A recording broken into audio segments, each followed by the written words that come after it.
ายเสพลายป่ะ เสียบไรหอมข้าวคั่วอ๋อ มันถือกันกับใบบักซังหลงหอม แม่นเอาซิมบัน ชิมดูเจ้า ชิมน้ำกันมาเบิ่ง บ่พอเนี่ยดูประเด็กคอยใส่ลายเลยเด้คอยกินเรือบอก พอแล้วเรื่องแล้ว จัดเลยค่ะ นัวแก่แล้วปอบกเค็มบกจางเขาเอิ้นว่านัวแก่ได้เอ้ยซ้ำนี่นะนัวเลือก เลือกเติบพี่น้องเอ้ยมื้อนี้ก็ได้ลงแห้งลงคลองเลยมื้อนี้เอ้ยเราก็ได้ส่งพี่น้องเอ้ยอ้ายบัดนี้ซีนมาปลาไปพี่น้องเนาะแลกกันนี่แหละอยู่นํกันพี่น้องเอ้ยเป็นพี่เป็นน้องกันซีนมาปลาไปมีหยังก็แบ่งกันกินพี่น้องเอ้ยมาเด้อซุปหน่อไม้เป็นได้จักมื้อแล้วอันนี้ฮะสองมื้อแล้ว 2 มื้อเลยบ่ โดย อ๋อเป็นเนาะทางอันพอเบยเป็นยังก็เป็นขายหรือเจ็บท้อง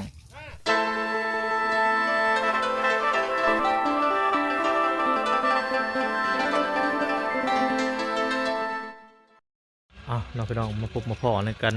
ส่วงแรงๆพี่น้องตอนนี้ก็มืดผ้ามืดฝนมาแล้วพี่น้องเนาะสบายดีเด้อผมแม่พี่น้อง FC กันเบิดสุขุสุคนน้องพี่น้องมื้อนี้ก็มาพบกับบ่น้อยเสียงร้ายคือเก่าคือเดิมพี่น้องเนาะเอาไปเลยมาช่วงแรงๆทั้งไอ้วันเพิ่นกำลังเห็ดอยู่เห็ดกินอยู่เนาะโอ้โตสวัสดีไอ้วันช่วงแรงๆเด้อสวัสดีพี่น้องเลยเห็ดสีมืดๆจังหน่อยป๋อ จะพอเห็ดสีแหบคอนี่เนาะตัวพี่น้องเลย หัวบักพริกพี่น้องเลยโอ้ตัว ใส่ซุปน้ำใหม่ ใส่ซุปน้ำไหม้เนาะพี่น้องเลยกำลังเห็ดอยู่เห็ดกินคุกคนอยู่สีลาบน้ำไหม้พี่น้องเลย ลาบน้ำไหม้ใส่มะพริกแห้งพี่น้องเอ้ยแสบคอขนาดจะจวดเลยเนาะแสบคอต้องควันควันพี่น้องเอ้ย พอควันแสบพอแสบ แบบใบบักสังหลายเนาะแต่ใบบักสังใส่แล้วหอมได้ใบบักสังใบบักสังนี่นอกจากเห็ดอันซุปน้ำไหม้นี่ใส่ยังไงเอ่ยวันเจ้าเคยเห็ดนะมีเจ้าเคยใส่ยังไง มุกน้ำใหม่ก็ใส่ได้ มุกบ่ แม่มุกน้ำใหม่ใส่ให้หอม อ้าวมุกก็ใส่ได้เนาะมุกใส่ใบตอง มีอย่างอีกบาดนอกจากมุกละไหม มาทนั้นปะ โอ้ที่เจ้าเคยใส่ครับบ่เนี่ย น้ำใหม่กับซุปน้ำใหม่ แต่ว่าเนี่ยมะเขือบุเคยใส่เนาะ ก็ บุเคยใส่เนี่ยมะเขือใบหมักสังเป็นไงหมากมันนี่ชมใส่ตั้มหมักทั่วหมักสังนี่เข้ากันได้ในมันน่ะเหมาะกับตั้มหมักถั่วเด้อชาข่อยกินดอกลองเบิ่ง จะน้ำปลาค่ะหยอกน้ำปลาใส่แล้วก็กินนวลทั้งในนะ แม่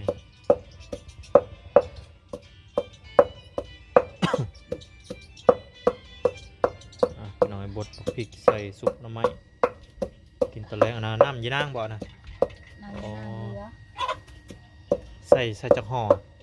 ใส่ห่อนึง ใส่ห่อเดียวเอาไว้ใส่มืออื่นแน่แถวป่าแถวนี้บ่มียีนางเนาะ บ่ ค่อยมีเป็นตามีอยู่ได้ไปน้องไปหาหน่อไม้เนาะโอ้ป่าได้บักหลายหนึ่งแต่ว่าบ่มียีนางว่ะสร้างเป็นนั่นเขาเหนี่ยดังเลยน้ำเหนี่ยดังแต่อยู่หน้าคอยเนาะมีแต่ว่าเขาจะดุด ดุดเบิด เพราะว่ากลัวใส่ไก่เด้ก็จับไก่ใส่ มาสุดหน่ะค่ะถ้าบ่ลืมถ้าสิบ่ลืมสิกดมาให้อยู่ก็ กลัวให้ไก่สุกก่อน แม่นใส่ไก่ผมบ่ไก่ละหรือไก่พันธุ์ ไก่พันธุ์ใส่อันนั้นเพื่อข้างไข่หอม ใส่หัวสิไข่พร้อม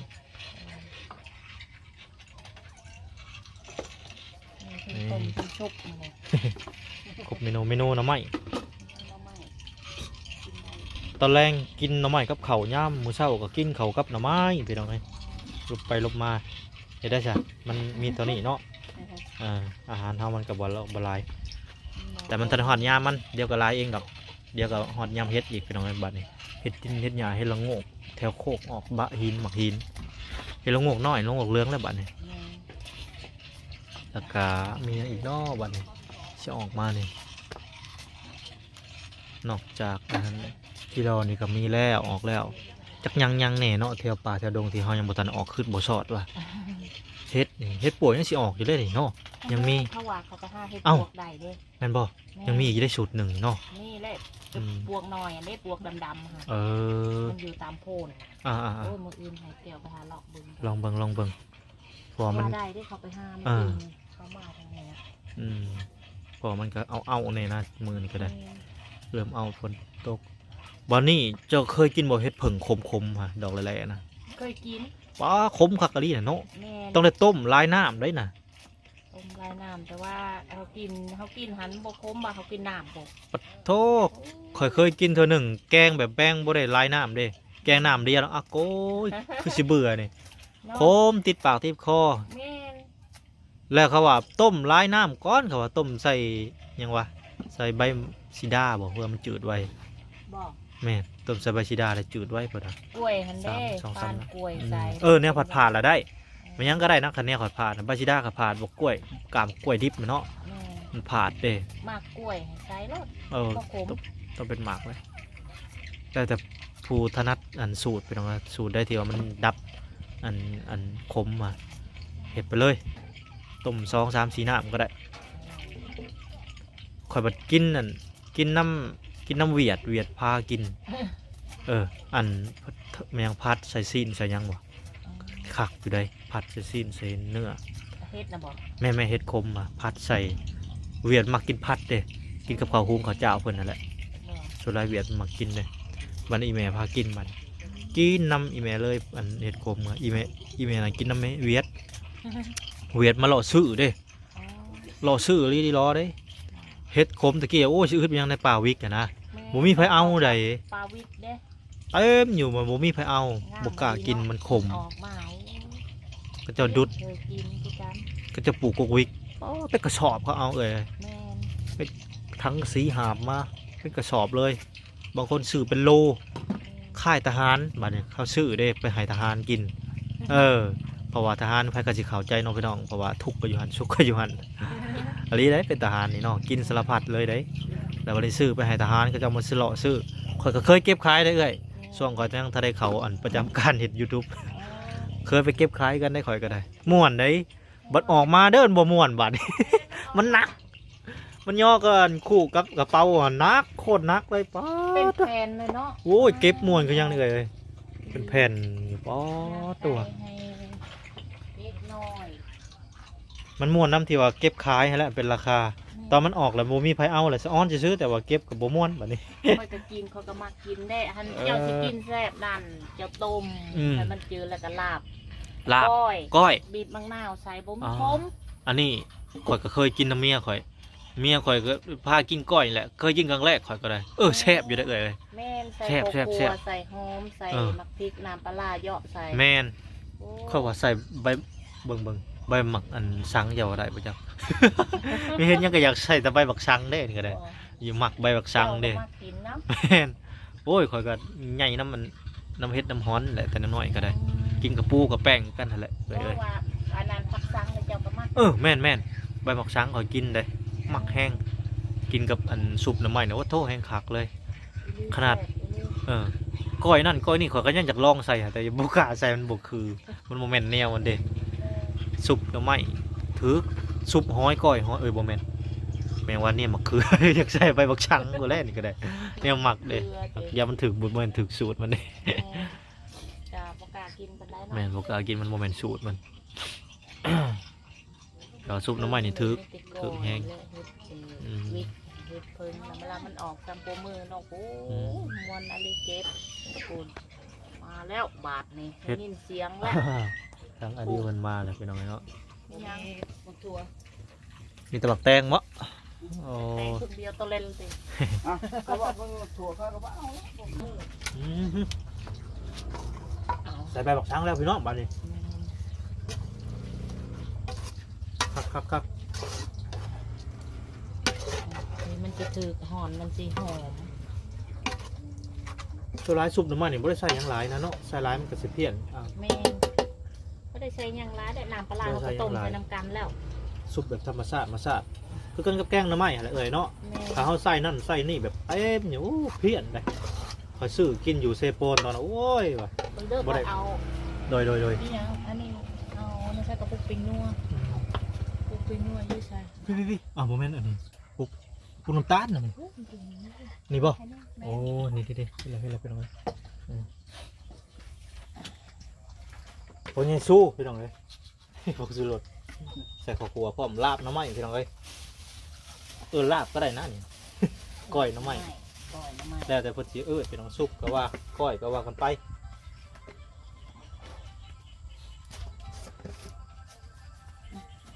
เวลาเชฟลายป่ะ แต่ไรแซ่บไร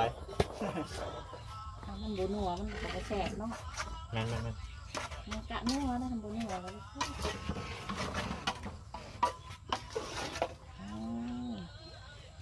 หอมแต่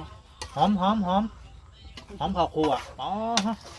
มันถือกันกระใบฝักซังหลงหอม แม่น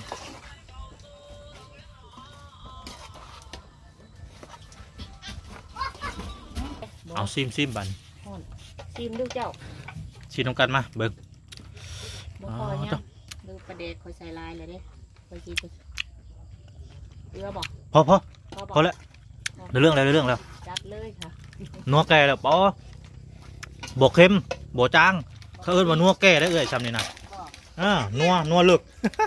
เลิกเติบเป็นเอาให้มือนี่ก็ได้ลงแห้งลงคลองเลยมือนี่เราก็ได้เราลงตึกเลิกเติบได้มือนี่ แม่บ่ เขาพี่เขาเลยบอก แบ่ง กี่หล่อซึ่งไก่ครบเลยขอไก่ไก่ก็ไม่กี่หล่อเตะกันแบ่งให้ อันนี่เอาเบยเพิ่นก่อนเนาะไปน้องเนาะเดี๋ยวก็สิไปอัน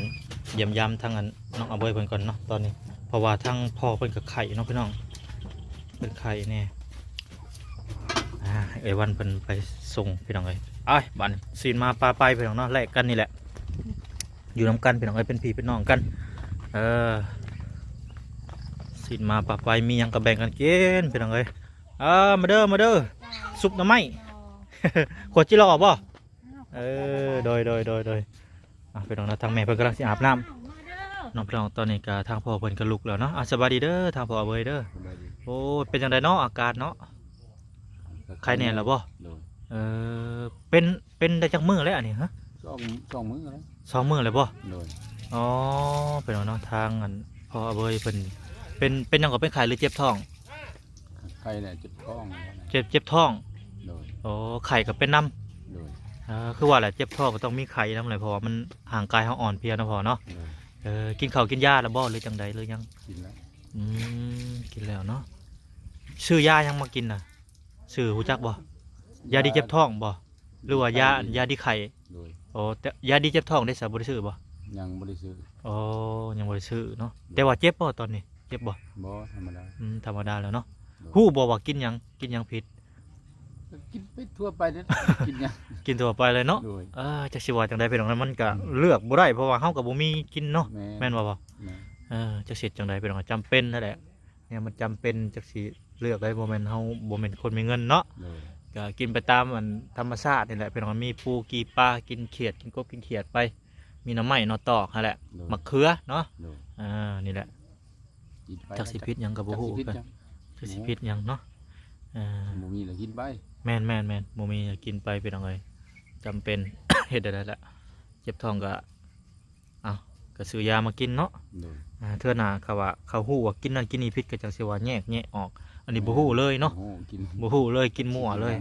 จักสิพิษตัวใดบ่ฮู้บ่จักเลย แม่น สิว่าจังได๋แหละพี่น้องเอ้ยเนาะตอนนี้กำลังทางพ่อเพิ่นสิไปอาบน้ำบ่ โดย เพราะว่าไปอาบน้ำให้มันมีเหือมีแห้งเนาะ โดย โอเคจ้ะจะให้ทางพ่อเพิ่นพักผ่อนไปอาบน้ำอาบในกินข้าวกินถ่ากินยาเด้อพักผ่อนหลายๆโดยสบายดีเด้อพ่อเด้ออยู่ดีมีแห้งให้หายไวๆเด้อโดยไปก่อนพี่น้องเอ้ยน้องพี่น้องก็สรุปเรื่องราวในมื้อนี้วันนี้น้องพี่น้องเนาะทางครอบครัวไอแก้วแล้วก็ครอบครัวทางน้องอาเบยเพิ่นน้องพี่น้องก็สามัคคีปองดองกันพี่น้องเอ้ยเนาะก็นี่แหละคงอยู่คงกินก็สิมาปาไปน้องพี่น้องเนาะอยู่นำกันนี่แหละเฮ็ดจังไดเนาะก็แลกกันนี่แหละคงอยู่คงกินก็ได้ เป็นพี่เป็นน้องกันน้องพี่น้องอยู่ไกลกันไกลสามัคคีกันน้องพี่น้องถ้าเฮาสิผิดสิเถียงกันก็เป็นไปบ่ได้น้องพี่น้องเนาะเพราะว่าอยู่นำกันมีมีหยังก็สู่ชีวิตไปนำกันกินดิบกินสุกอยู่นำกันพี่น้องเนาะไปหาหน่อไม้หน่อตอกหาจิรอจีน่ายพี่น้องเนาะก็ไปนำกันมีหยังก็ปรึกษาหารือกันน้องพี่น้องอนาคตต่อไปสำหรับทีมงานที่บริยูต่อไปต่อหน้าไปน้องพี่น้องเนาะก็ให้เพิ่นอยู่นำกันนั่นแหละน้องพี่น้องเป็นพี่เป็นน้องกันนั่นแหละไว้ง่ายซะเนาะก็คือมื้อนี้ก็ทางพ่ออาบวยเพิ่นก็บ่สบายเนาะ2 มื้อแล้วพี่น้องบ่ได้สบายเนาะแต่เพิ่นก็กินยาก็ไข้แน่ไปแล้วทางครอบครัวไอ้แก้วเพิ่นก็คือเฮือนซายเพิ่นก็ใกล้สิแล้วแหละเนาะอีกบ่โดนพี่น้องเอ้ยประมาณ2-3 มื้อเนาะถ้าว่าอุปกรณ์บัดใดมาครบก็จวดเลยพี่น้องเนาะแล้วขึ้นอยู่หามื้อหายามขึ้นอยู่บ่น้อยคิดว่าทางครอบครัวอาบวยเพิ่นน้องพี่น้องถ้าเพิ่นมีบุญวาสนาก็อาจสิได้น้องพี่น้องเฮือนซายนี่ก็ยังบ่ฟันธงพี่น้องเนาะแต่ว่าบ่น้อยเชื่อว่าถ้าอนาคตไปนี่คือ10บ่น้อยคิดว่าเนาะอาจจะได้พี่น้องเนาะ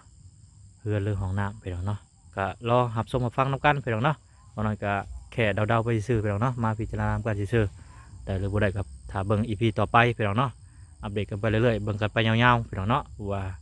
เรื่องราวของแต่ละ2 ครอบครัวนี้สิเป็นแนวใดต่อไปเนาะพี่น้องเนาะไปซะพี่น้องพบกัน EP หน้าสำหรับ EP นี้ขอกล่าวคำว่า